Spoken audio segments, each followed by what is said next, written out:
Assalamualaikum semuanya. Saya perwakilan dari kelompok 2. Di sini kami akan mempresentasikan tentang manajer dalam kegiatan manajemen serta perkembangan ilmu manajemen.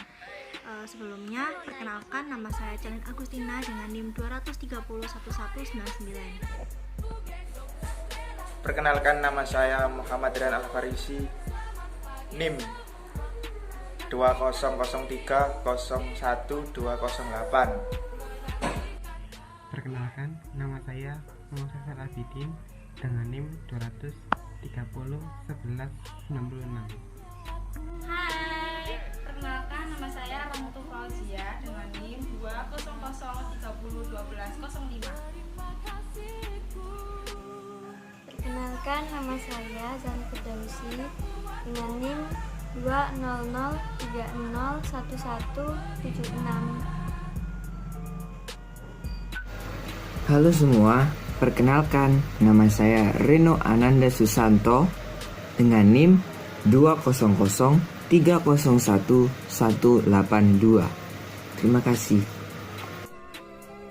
Assalamualaikum warahmatullahi wabarakatuh. Perkenalkan, nama saya Nafita Yantuja Putriani dengan NIM 2301191.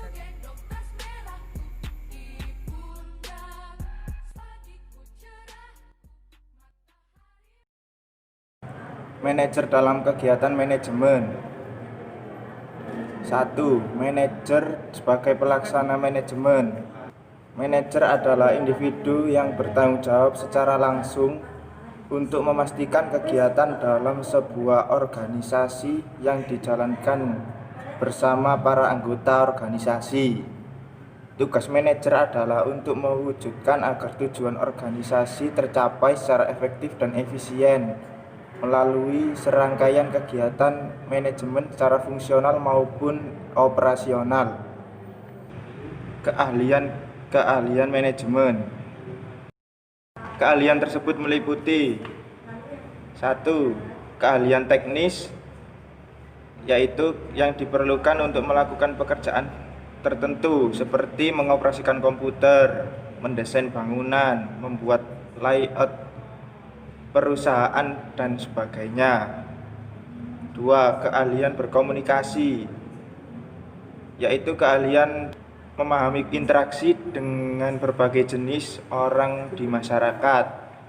3. Keahlian konseptual, yaitu dalam berpikir secara abstrak, sistematis, termasuk di dalamnya mendiagnosa dan menganalisis berbagai masalah dalam situasi yang berbeda-beda. Keahlian dalam pengambilan keputusan, yaitu keahlian untuk mengidentifikasi masalah sekaligus menawarkan berbagai alternatif solusi atas permasalahan yang dihadapi. Keahlian dalam mengelola waktu, yaitu keahlian dalam memanfaatkan waktu secara efektif dan efisien.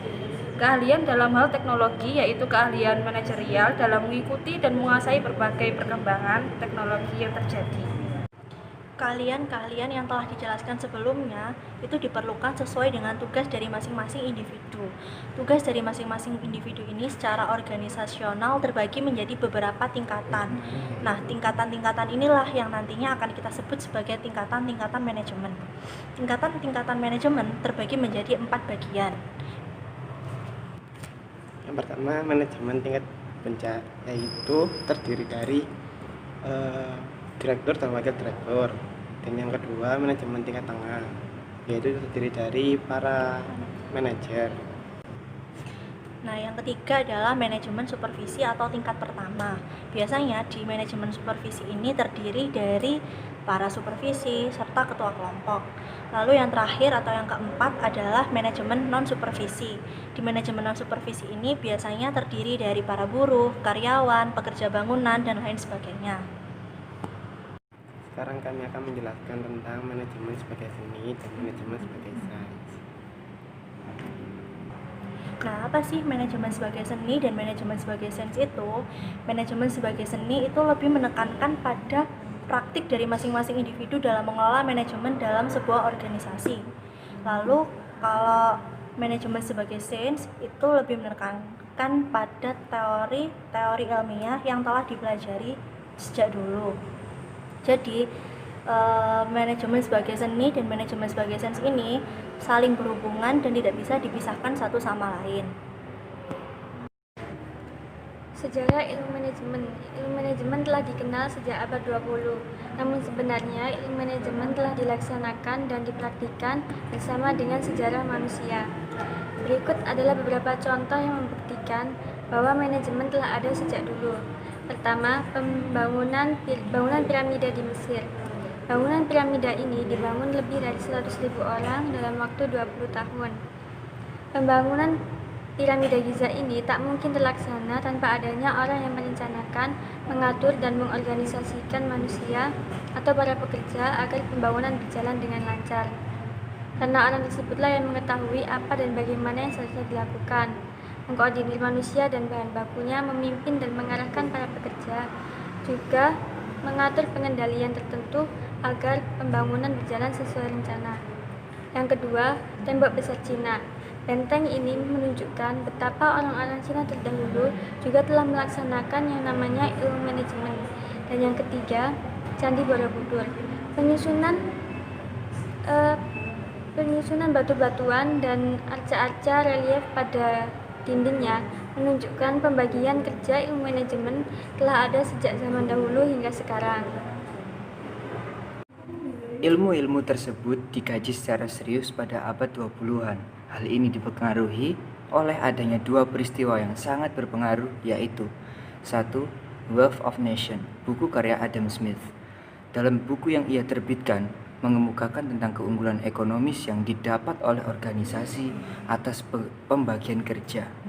Adam Smith berkesimpulan bahwa suatu pembagian kerja bisa meningkatkan tingkat produktivitas dan menghemat waktu dan meningkatkan keterampilan pekerja.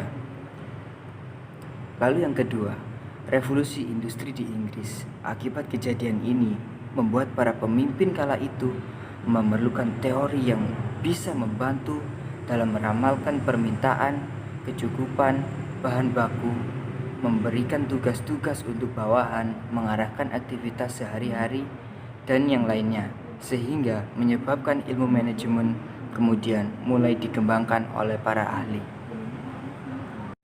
3 kelompok pemikiran dalam ilmu manajemen. Yang pertama, perspektif manajemen klasik. Yang kedua, perspektif manajemen perilaku. Yang ketiga, perspektif manajemen kuantitatif.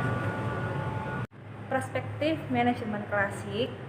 Asumsi dan perspektif manajemen klasik adalah bahwa setiap manusia berpikir secara logis, rasional, dan kerja merupakan sesuatu yang diharapkan.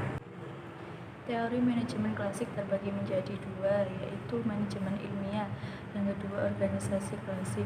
Berikut ini merupakan para ahli yang mengemukakan teori manajemen klasik. Yang pertama Robert Owen, yang kedua Charles Babbage, yang ketiga Chester Burnett, dan yang keempat Mary Parker Follett. 2. Perspektif manajemen perilaku atau neoklasik. Manajemen perilaku atau behavioral management adalah sebuah perspektif yang menekankan pentingnya manajemen memperhatikan perilaku dan kebiasaan individu dalam sebuah organisasi, serta pentingnya manajemen melakukan perubahan individu dan kebiasaan individu agar organisasi berjalan sebagaimana mestinya. Perspektif manajemen perilaku terbagi menjadi 3 teori. Yang pertama adalah studi Hawthorne atau teori perhatian. Pada teori ini menjelaskan tentang manusia akan bekerja secara produktif apabila mereka merasa diperhatikan. Lalu yang kedua adalah teori relasi manusia. Pada teori ini menjelaskan tentang hierarki kebutuhan manusia. Lalu yang ketiga ada teori pelaku kontemporer. Pada teori ini membahas mengenai perhatian pada perilaku pekerjaan yang disebabkan oleh faktor psikologis, sosiologis, antropologis, dan lain sebagainya. 3. Perspektif manajemen kuantitatif. Sebuah perspektif yang menekankan pendekatan matematika atau perhitungan dalam menjalankan prinsip-prinsip manajemen. Kelompok manajemen kuantitatif ini yaitu perspektif manajemen sains yang menekankan pada penggunaan model matematika dalam penyelesaian seluruh kegiatan dan persoalan manajemen, serta perspektif manajemen operasi yang merupakan salah satu bentuk aplikasi manajemen sains yang lebih memfokuskan pada kegiatan tertentu dalam kegiatan operasional atau berhubungan dengan barang antar jasa.